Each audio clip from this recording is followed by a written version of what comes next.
اللہ الرحمن الرحیم۔ البحث الثالث ما یستبان من قوله۔ یستبان، تیسری بحث وہ ہے جو مصنف کے قول یستبان سے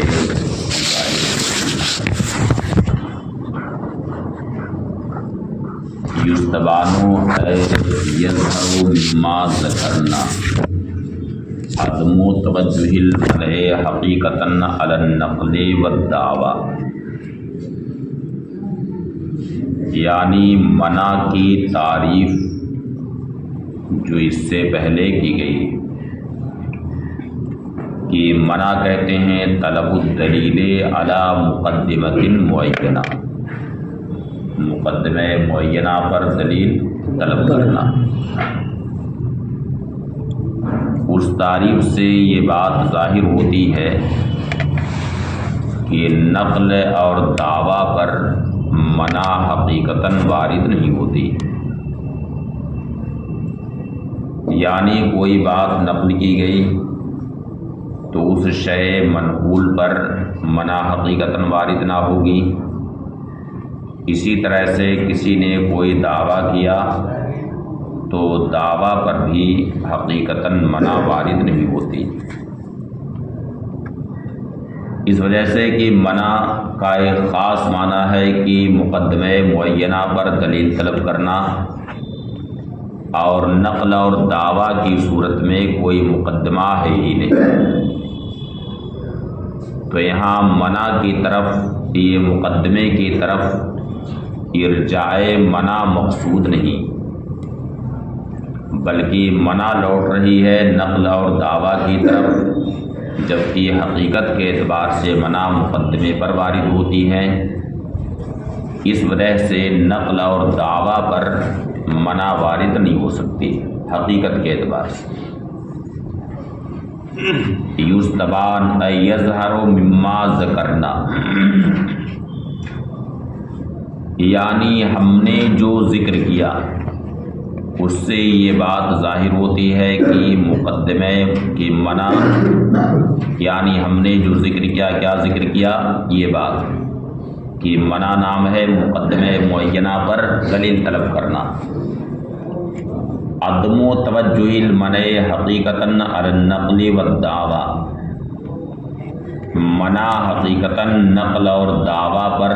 وارد نہیں ہوتی۔ مبنیین للفاعل،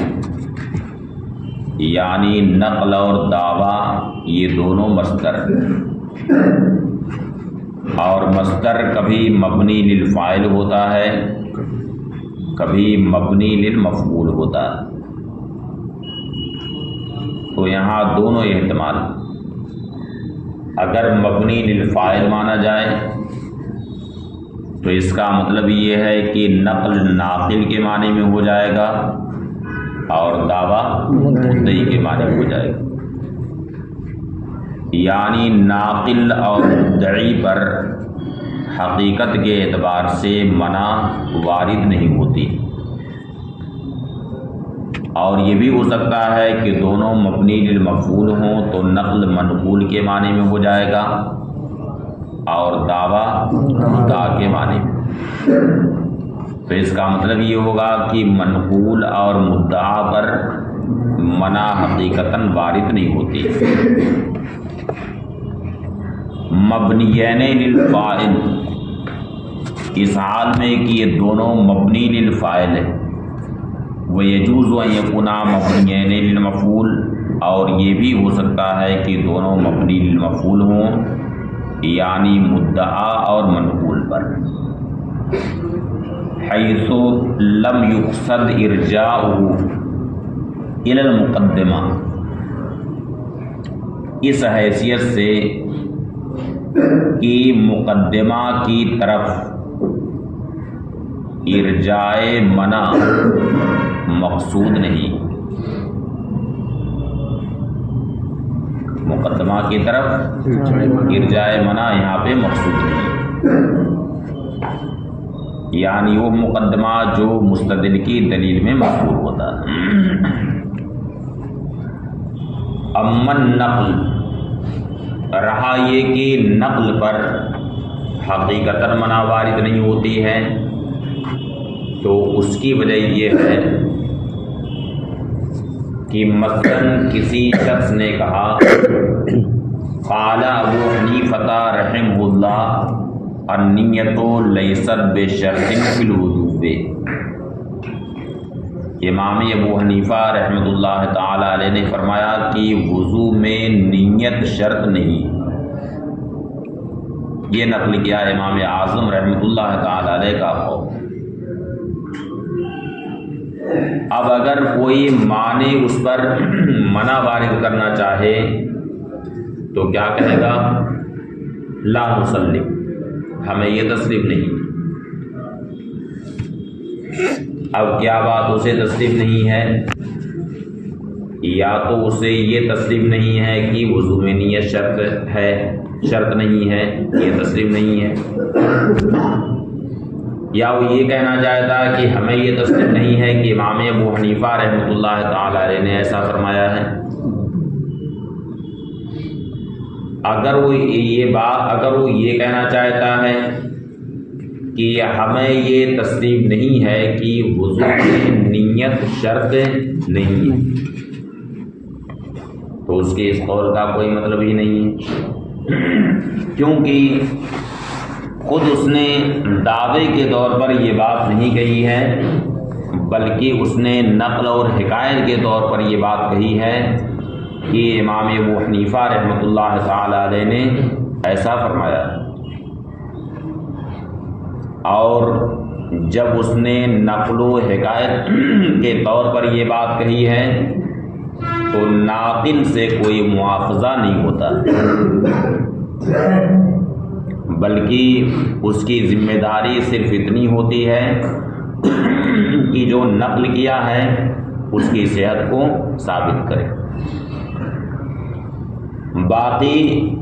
ناقل سے کسی طرح کا مواخذہ نہیں ہوتا ہے کہ تم نے یہ بات کیوں کہی۔ امن نقل، رہا نقل فَلِأَنَّهُ إِذَا قَالَ أَحَدٌ، تو اس وجہ سے کہ جب یہ کہا قال ابو حنیفہ رحمہ اللہ النیۃ لیست بشرط فی الوضوء، امام ابو حنیفہ رحمۃ اللہ تعالی علیہ نے فرمایا ہے کہ وضو میں نیت شرط نہیں ہے۔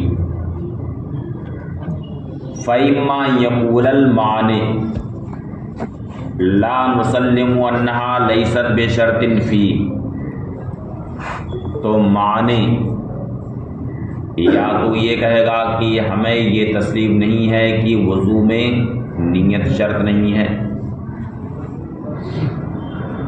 وَإِمَّا يَقُولُ لَا نُسَلِّمُ أَنَّ أَبَا حَنِيفَةَ قَالَ كَذَا، یا تو یہ کہے گا کہ ہمیں یہ تسلیم نہیں ہے کہ امام ابو حنیفہ رحمۃ اللہ تعالی علیہ نے ایسا فرمایا ہے۔ اب اگر اس کا مقصد یہ ہے، وہ یہ کہنا چاہتا ہے کہ ہمیں یہ تسلیم نہیں ہے کہ وضو میں نیت شرط نہیں، تو اس کا یہ قول بالکل ہی مسموع نہیں، اس لیے کہ اس نے یہ بات نقل و حکایت کے طور پر کہی ہے اور ناقل سے کوئی مواخذہ متعلق نہیں ہوتا، اس لیے اس کے اس قول کا کوئی مطلب نہیں۔ فالاول لا یسمع اصلا، تو پہلا قول تو بالکل ہی نہیں سنا جائے، لِأَنَّهُ قَرَّرَ الْكَلَامَ بِطَرِيقِ الْحِكَایَةِ، اس لیے کہ اس نے بطور حکایت اس کلام کو ثابت کیا، یعنی کلام کی جو تقریر کی ہے وہ کیسے؟ بطور حکایت۔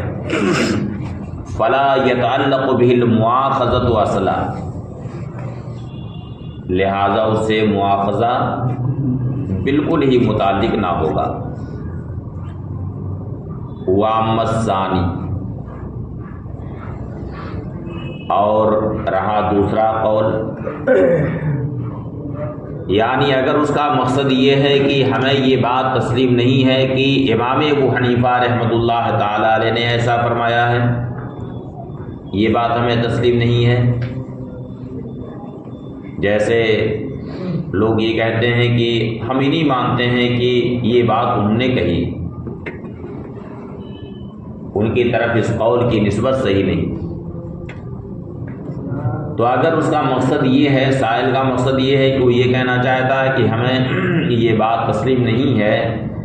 کہ امام ابو حنیفہ رحمۃ اللہ تعالی علیہ نے ایسا فرمایا ہے،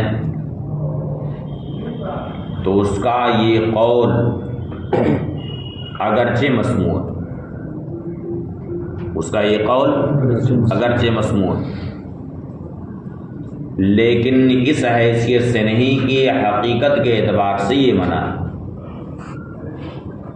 کیونکہ منع کی حقیقت ہے طلب الدلیل علی مقدمۃ معینہ، مقدمے معینہ پر دلیل طلب کرنا، اور یہاں پر نہ کوئی دلیل ہے نہ اس کا کوئی مقدمہ ہے تو اس پر دلیل طلب کی جائے، اس لیے اس حیثیت سے نہیں کہ حقیقت کے اعتبار سے منع ہے، بلکہ یہاں پر منع کا اطلاق مجازن ہوگا، وہ اس طور سے کہ منع میں بھی طلب کا معنی مشترک، منع میں بھی طلب کا معنی پایا جاتا ہے، اس لیے کہ منع نام ہے طلب الدلیل علی مقدمۃ معینہ، تو طلب کا معنی منع میں بھی ہے، اور یہاں پر وہ تصحیح نقل کو طلب کر رہا ہے، یعنی اس کے یہ کہنے کا مقصد کہ ہمیں یہ بات تسلیم نہیں ہے کہ امام ابو حنیفہ رحمۃ اللہ تعالیٰ علیہ نے ایسا فرمایا ہے، تو اس کا مقصد یہ ہے کہ وہ تصحیح نقل کو طلب کر رہا ہے، اور تصحیح نقل کی جب طلب کرے تو اس میں بھی طلب کا معنی ہے، تو طلب کا معنی دونوں میں مشترک ہے، منع میں بھی طلب کا معنی موجود ہے، اور طلب و تصحیح نقل یعنی تصحیح نقل کو طلب کرنا اس میں بھی طلب کا معنی ہے، تو دونوں میں قدر مشترک کیا ہے؟ طلب، معنی طلب دونوں کے درمیان قدر مشترک ہے، اتنی بات میں دونوں میں اشتراک، تو چونکہ طلب کا معنی دونوں میں ہے تو اس وجہ سے مجازن یہاں منع کا اطلاق کر دیا گیا کہ ایک طلب کو دوسرے طلب کی جگہ میں استعمال کر دیا گیا، اور مجازن اسے بھی منع کہہ دیا گیا، تو منع کا اطلاق اگرچہ یہاں پر ہوگا لیکن اسے حقیقتاً منع نہیں کہا جائے گا، بلکہ یہ منع مجازن۔ وَأَمَّا الثَّانِي، اور رہا دوسرا، یعنی اس کا مقصد اگر یہ ہے کہ وہ یہ کہنا چاہتا ہے کہ ہمیں یہ تسلیم نہیں کہ امام ابو حنیفہ رحمۃ اللہ تعالی علیہ نے ایسا فرمایا ہے، فَهُوَ وَإِنْ كَانَ يُسْمَعُ، تو یہ اگرچہ مسموع ہے لیکن اس حیثیت سے نہیں کہ حقیقت کے اعتبار سے یہ منع ہے، بل لأنه عبارت عن طلب تصحیح نقل، بلکہ اس وجہ سے کہ یہ تصحیح نقل کی طلب سے عبارت ہے، یطلق علیہ لفظ المنع مجازن، اس پر لفظ منع کا اطلاق مجازن ہوگا، للمشارکت فی کون کل منہما طلبا، اس وجہ سے کہ دونوں میں سے ہر ایک میں طلب ہونے میں اشتراک، ہر ایک میں طلب کے اعتبار سے مشارکت، منع کا جو معنی اس میں بھی طلب ہے، اور تصحیح نقل کی جو طلب ہے اس میں بھی طلب کا معنی ہے۔ یطلق علیہ لفظ المنع مجازن، اس پر لفظ منع کا اطلاق مجازن ہوگا، للمشارکت فی کون کل منہما طلباً، دونوں میں سے ہر ایک میں طلب کے اعتبار سے مشارکت کی وجہ سے، من قبیل استعمال اللفظ المقید فی مقید آخر مطلقاً،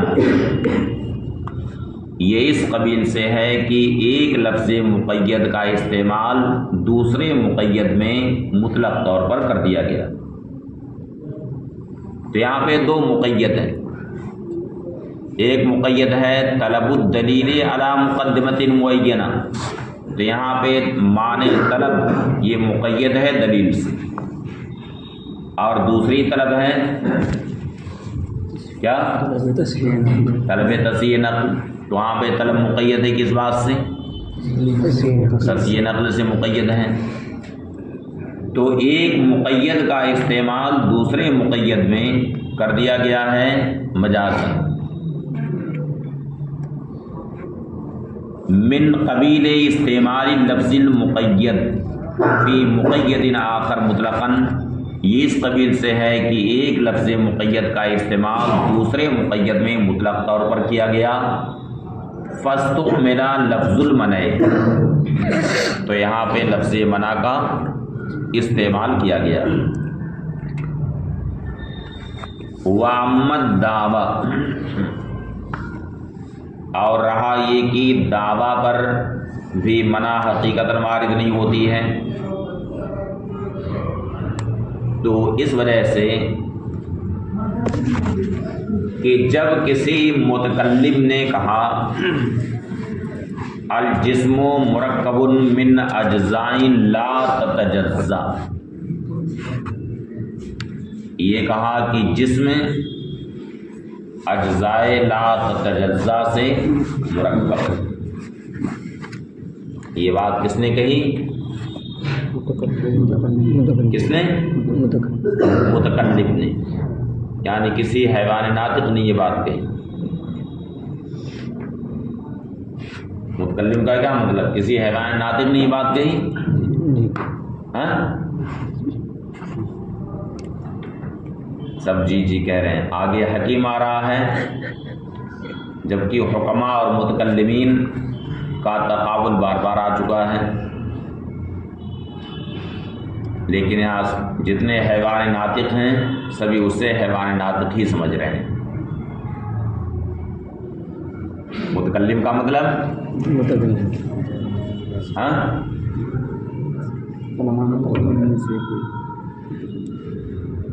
علماء متکلمین میں سے کوئی متکلم، تو کسی متکلم نے کہا الجسم مرکب من اجزاء لا تتجزا، یعنی جسم اجزاء لا تتجزا سے مرکب ہے۔ وَيَقُولُ الْحَكِيمُ،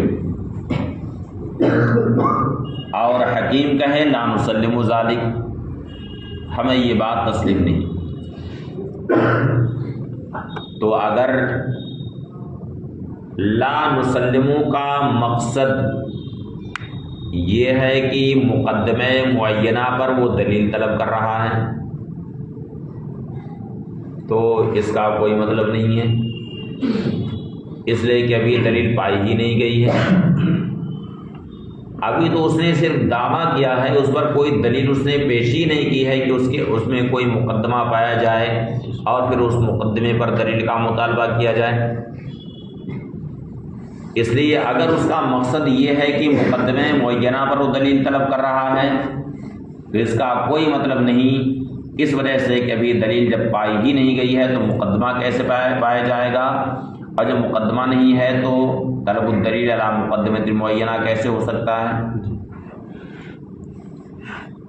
وَيَقُولُ الْحَكِيمُ لَا نُسَلِّمُ ذَلِكَ، اور حکیم کہے کہ لا نسلم ذَلِكَ، ہمیں یہ تسلیم نہیں۔ فَإِمَّا أَن يُرِيدَ بِهِ طَلَبَ الدَّلِيلِ عَلَى الْمُقَدِّمَةِ الْمُعَيَّنَةِ، تو یا تو اس سے مراد اس کی